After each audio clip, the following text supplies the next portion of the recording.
Poetry. Sarah, the stage is yours.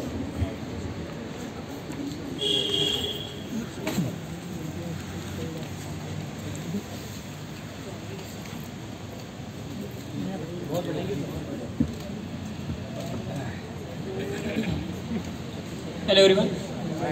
Hello. Hi. Today's topic is manjha, nylon manjha. तो मैंने उस पर एक पोएम लिखी थी. So now I am present in front of you. Title है पोएम का मीन्स ये एक बेस्ड ऑन वो बर्ड्स हैं जिस मम्मी बर्ड है कि जिसके अभी जस्ट न्यूबॉर्न बेबीज मांझे की वजह से डेथ हुए. सो मैंने वो मदर जो बर्ड है उसकी दिल की एक कुछ बातें लिखी. सो आई एम प्रेजेंट इट. सो किलकारी मेरे बच्चों की कुछ हफ्ते पहले ही सुनी थी.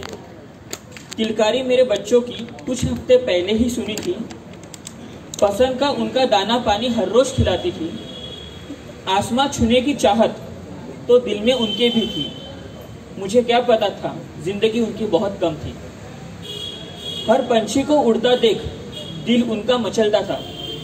हर पंछी को उड़ता देख दिल उनका मचलता था. हम कब उड़ पाएंगे सवाल हर रोज मुझे पूछा जाता था. कुछ दिनों बाद ख्वाहिश उनकी पूरी हुई थी.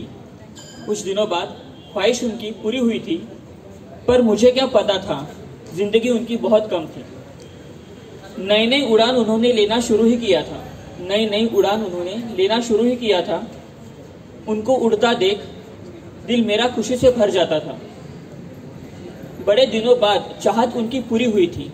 बड़े दिनों बाद चाहत उनकी पूरी हुई थी. पर मुझे क्या पता था जिंदगी उनकी बहुत कम थी.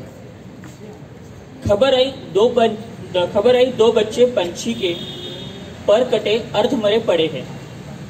खबर आई दो बच्चे पंछी के पर कटे अर्ध मरे पड़े हैं. जाके देखा तो मेरे दो जिगर के टुकड़े मिले थे. रोते रोते जान उन्होंने मेरे गोद में ही छोड़ी थी. रोते रोते जान उन्होंने मेरे गोद में ही छोड़ी थी.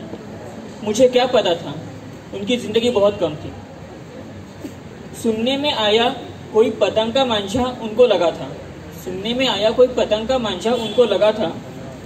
और ऐसा हादसा उस दिन बहुत पंछियों के साथ हुआ था. विनती आप सभी से कुछ ख्याल हमारा भी किया करो. विनती आप सभी से कुछ ख्याल हमारा भी किया होता तो आज कोई पंछी मांझे से ना मरा होता. Thank you so much.